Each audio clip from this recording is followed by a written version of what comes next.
பிரச்சனைக்கு அப்புறம் விஜயநகர அரசு இங்க ஆட்சி செய்யும் போது அவன் என்ன பண்றான், வேணும்னே 2 சமூகங்களுக்குள்ள பிரச்சனையை உருவாக்கணுங்கிறதுக்காக தனக்கு எதிராக சண்டை போட்ட சமூகங்கள் எல்லாம் ஒரு பக்கம் வச்சு அவங்கள அடிச்சுட்டான், நிலங்களை புடுங்கிட்டான். அவனால சண்டை போட்டு ஜெயிக்க முடியாத சமூகங்கள் எல்லாம் உன் கூட நான் சண்டை போடல, என் கூட நீ அதிகாரத்தை பகிர்ந்துக்கோ, உனக்கு நான் சில பாளையங்களை கொடுக்குறேன், என்கிட்ட சண்டையை போட்டு விரட்டாத. இவன் இது பேர் பிரித்தாளும் சூழ்ச்சி. புரியுதா நான் சொல்றது? ஃபார் எக்ஸாம்பிள் ஒண்ணும் இல்லைங்க, இப்ப ஒரு பெரிய படை, அந்த பெரிய படை வருது, இங்க இருக்கிறவங்க எல்லாம் அடிக்கிறாங்க, அடிச்சு நிலங்களை கைப்பற்றி ஆட்சி அதை பிடிக்கிறாங்க. இப்ப இங்க இருக்க மக்கள்லாம் வெகுண்டு இருந்து சண்டை போடுறாங்க, ஒவ்வொரு சமூகங்களும் மாறி மாறி அவங்களுக்கு எதிராக சண்டை போடுது. இப்ப இந்த சண்டை போடும்போது தொடர்ச்சியா சண்டை போடுறான்.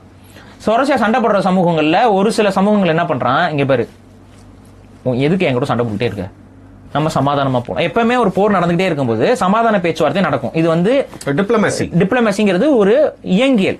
இப்ப இந்த டிப்ளமேசியை மூவ் பண்றவன் உனக்கு தேவை என்ன, எனக்கு தேவை சுயராஜ்யம் வச்சுக்கோ, ஆனா என்னன்னா நீ தனியாவே ஆட்சி பண்ணிக்கோ, இது பண்ணிக்கோ, இந்த இடத்துல நீ வச்சு எனக்கு ஒரு சின்ன பங்கு மட்டும் கொடுத்துரு, இந்த ஒரு சில பாளையங்களும் உனக்கு கொடுத்துறேன்.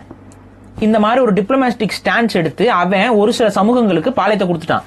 அதுக்கு நீங்க நல்லா நோட் பண்ணி பாருங்க, அவன் எந்தெந்த சமூகங்களுக்கு எல்லாம் பாளையத்தை கொடுத்தானோ அந்த சமூகங்கள் ஜனத்தொகையில பெரிய, அந்த கிரைட்டீரியா ஒண்ணுதான், போர் தொழில் செய்யற சமூகமா இருக்கணும், அவன் தொழிலே போர் செய்யறதா இருக்கணும், அடுத்து வந்துட்டு ஜனத்தொகையில பெரிய ஆளா இருக்கணும். அன்னைக்கு வந்து பாத்தீங்கன்னா எந்த சமூகங்கள் ஜனத்தொகையில் அதிகமாக இருக்கோ அவங்க தான் போர்லயும் அதிகமா இருப்பாங்க. ஏன்னா அன்னைக்கு இருந்த போர் முறை என்ன, அதிக கூட்டமா யாரு கத்தி இதை எடுத்துட்டு வராங்களோ அவங்க தான் பெரிய, அவங்க தான் எந்த கும்பல் பெரிய கும்பலோ அந்த கும்பல் தான் பெரிய போர் படையா இருக்கும்.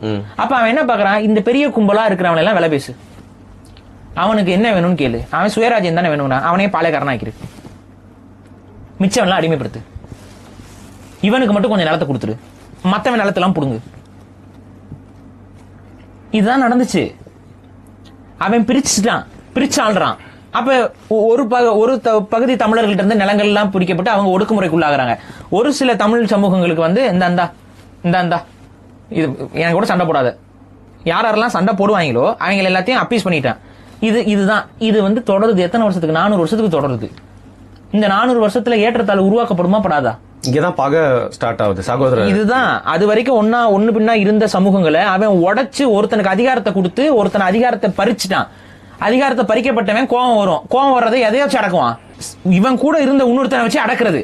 அப்ப இவன் மேல வர வேண்டிய, அதாவது மேல இருந்து இந்த ஆட்சி செஞ்சவன் மேல வர வேண்டிய கோபம் பக்கத்துல இருந்திருக்கவன் மேல வருது. பகை இப்படிதாங்க உருவாக்கப்பட்டுச்சு தமிழ் சமூகங்களுக்குள்ள. இதை தயவு செஞ்சு புரிஞ்சுக்கோங்க. 3வது ஆள் உள்ள வந்ததுனால பகை, இன்னைக்கும் 3வது ஆள் உள்ள இருக்கனாலதான் பகை. இது ஏன் உனக்கு புரிய மாட்டேங்குது?